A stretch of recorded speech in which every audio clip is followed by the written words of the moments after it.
My first race was exactly 2 years ago here in Dallas. I was watching Dylan in Dallas and watching Hunter in the majors. And now I'm partners with Dylan and I'm racing against Hunter, like arguably the best Hyrox athlete ever, and could beat him today.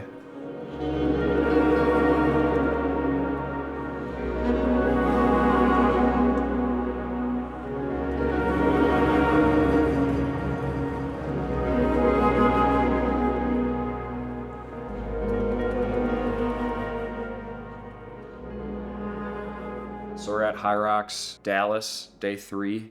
Pretty nervous, honestly. I raced with Dylan for the first time last week in pro doubles, who, he's top 3, top 5 guy in the world. And to be able to hang with him in a doubles race was like pretty good confidence boost for me. We want to put another good time on the table and get into that next major in Phoenix. And I think we'll do that today. What's up, buddy? Feeling good enough. Good to see you. See you as well. What if there's what if you're at 5 jumps, or I'm sorry, you're at 6 jumps, but there's like 2 meters left? Are you just going to take? In the first lane? Yeah. Yeah, I'll take it. Take it. Okay. I'll take it, and then you just give me 5. Yeah. Farmer's carry is just a clean lap also. It's not like a snake like it was in Chicago. That'll be faster. That's a few seconds. If we get to wall balls and it's close, I'm doing 20 reps and I'll take it. No, I'm saying I'm going to try to just do it. If I'm dying going into wall balls and you need to take 15, I'm just going to try and go 85. I'm just going to try to do it. And if I fail, if I'm dying out there, I'm just going to do my final rep and move out of the lane. You just got to recognize that. I think we'll be in the mix no matter what. And yeah, just run hard, execute well. Second race together. Again, we train together all the time, but racing's just different.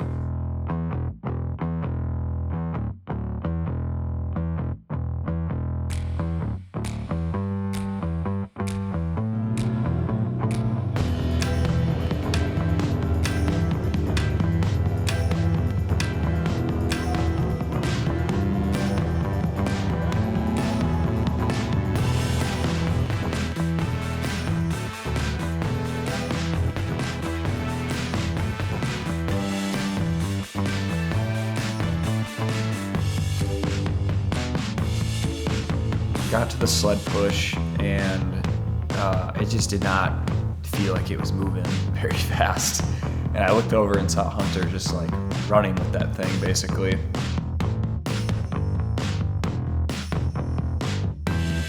You kind of always have a plan in the race, and I would say once you get to the sled pull burpees, then you kind of got to start adjusting based on how each partner's feeling.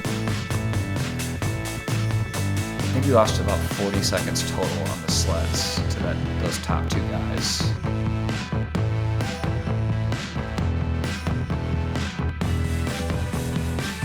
Got into the rower, he started, which was the first time we switched our plan. I was going to do 300, he was going to do 450, and I was going to finish with 250. And that was a good break for me. I kind of feel like I got back in it.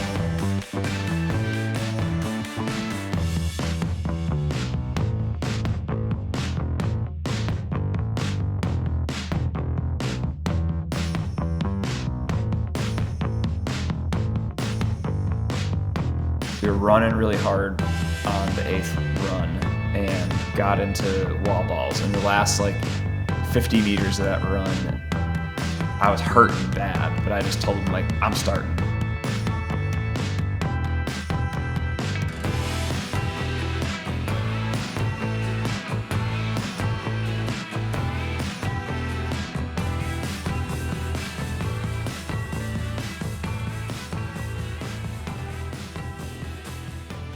We ended up finishing in 50:01, which is a big PR for us. I think that's top 7 or 8 ever time. And we should for sure be in the top 15 rankings the rest of the year, I hope. So, we didn't win, but we got a way better time. kind of established ourselves, I think, as one of the better teams in the world.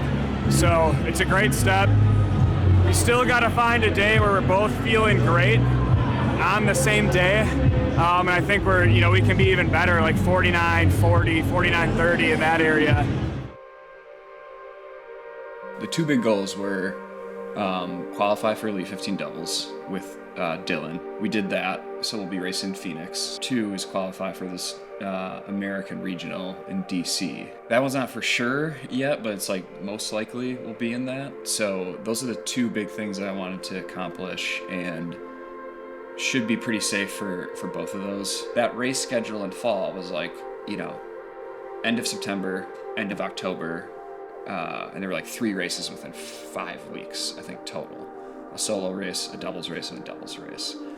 That definitely like changed my training a little bit during that time period, where it was like, well, I got to come down a little bit. I can't just, you can't just train super hard through all those races, but you also can't taper for each of them either. So after Dallas, I was pretty excited to just get right back to training. I bumped up running mileage more than I ever have in my life. So the last 6 weeks, I would say I hit about 50 miles per week, and I usually stay around 35 to 40.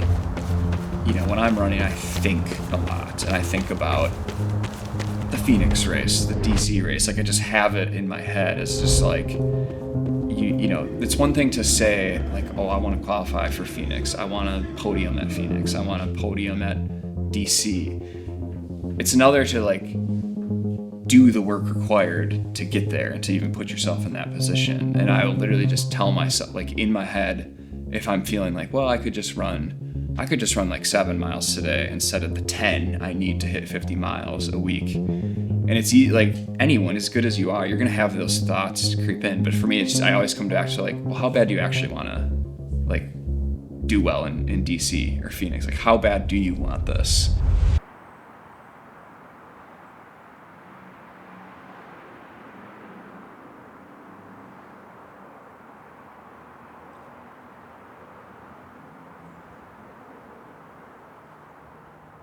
So you got Elite 15 doubles Friday, men's pro Saturday. So I really only have probably like 2 big workouts left. You don't want to crush the legs, but I don't mind, hitting something really hard like 10 days out just with a ton of volume.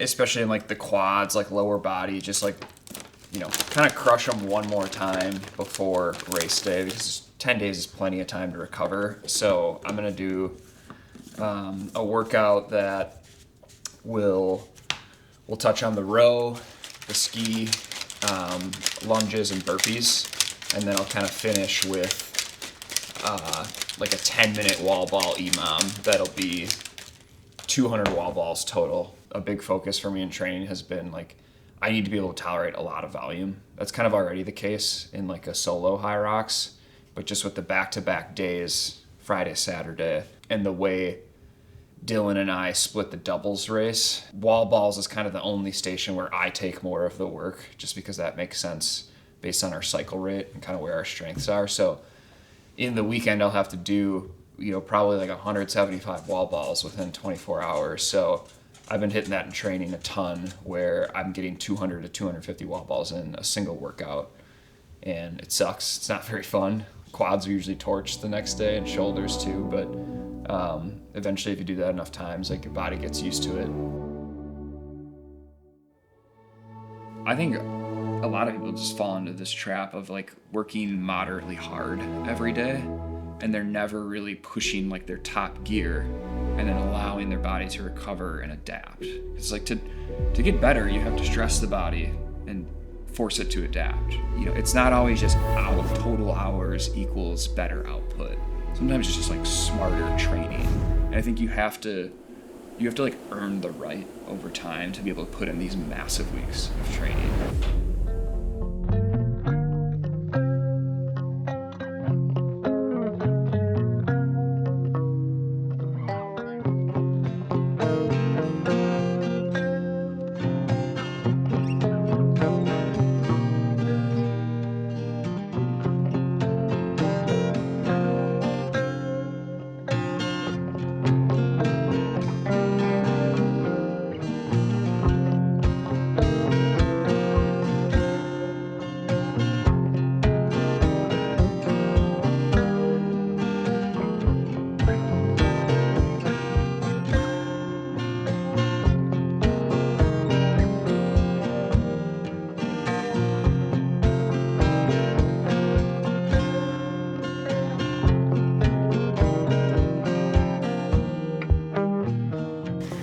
people's problem on wall balls is usually shoulder fatigue,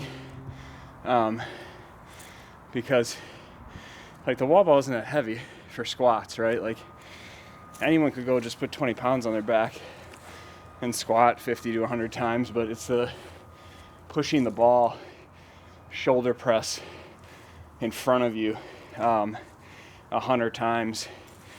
Even though it's 20 pounds, you're throwing it, creating force to have to push up to 10 feet. Like that's probably similar to pressing 20 in each hand, maybe like 100 times. So this, like the big thing is, it's going to torture your quads just because of the volume of reps. But man, the shoulders just crush here. At the end of the race, it's like the shoulders are what go out first. And you combine that, legs are already trashed, high heart rate, like that, all those things come together. But for me, and I think for most people, it comes back to shoulder, like fatigue resistance there. So just try to do tons of volume. Sometimes I'll even end workouts with like doing this or some sort of wall ball thing and going into shoulder presses or like upper body only wall balls, just to hit the shoulders even more than they will in the race. So really good session. 200 wall balls, I think 160 lunges, heavier than race weight. And then that'd be 80 burpees, which in the race you probably do like 36 to 40, depending on how far you jump. And then, I think probably 2,400 meters on the row, maybe like 2,300 on the ski. So again, more volume than you do in the race. Fitness feels good, legs are fresh. Just a really light week overall of hitting some intensity but shorter workouts. So I think with this travel day, you don't want to push it too hard just because I already have the stress of travel, getting up early and stuff like that. So sweat it out. I think tomorrow, like after a good night of sleep, be feeling really good. Hit a short run and then have, over 30 hours to just recover and chill. Maybe do a little spin out the morning of race day. But I feel good. I think I'm the most prepared I've ever been for a Hyrox race. So that's all you can do, and just show up, do your best, feel really good the day of. It's kind of all you can ask for. Show up healthy. Put in a big training block after Dallas. So I'm ready to go. Sick of training, I just want to compete. But so do 29 other guys on the start line Friday night. So it's not gonna be easy. I think I have a great doubles partner, but just a lot of really good athletes out there, and they all train super hard. So be a good battle, but just really looking forward to it. Like first test on the biggest stage in Hyrox. That's what I've been going for like 2 years now. So finally here.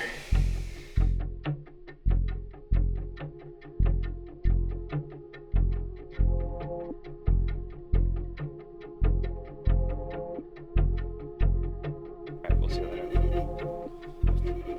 Oh man. What was that about? Him potentially dropping out because he's sick, but he feels horrible, like not sore or anything, just like really sick. Like he's been sleeping all day, just like bed sweats basically.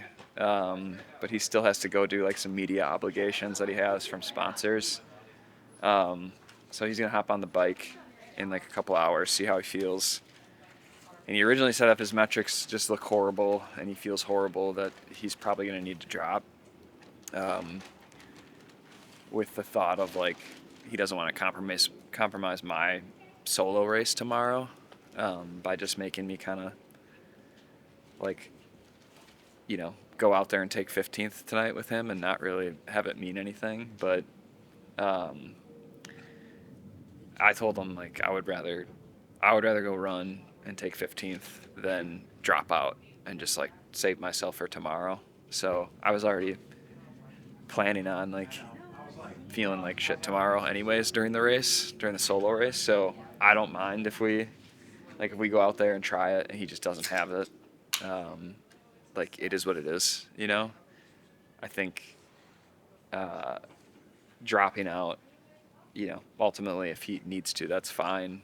But you just never know when these opportunities are going to come up again in the Elite 15. Like, I hope to get here and stay here in doubles and get there in solos, but you just don't know what could happen. Injury, health, whatever it might be.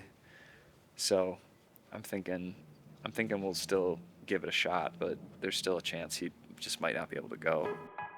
As of right now, it's the biggest race ever for me, and it helps that it's like my Elite 15 debut. The goal that Dylan and I have set is to get to the World's Elite 15 race, which requires finishing top 3 at a major. I've watched the live streams of all the other Elite 15 races, singles and doubles, and they just blast out of the start tunnel. That'll be a challenge, just kind of that style of racing where, like, literally everyone out there is insanely fast.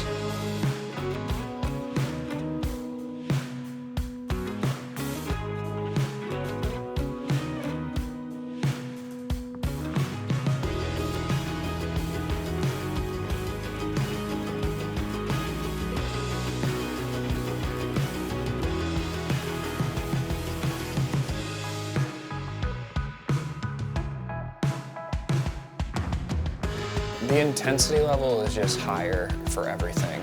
Like, the speed of it just kind of shocked me right away. There's just no opportunity to slow down. You know, it's like you either just hang with the top group or you get left behind. You have to stay so locked in if you want to race a complete race.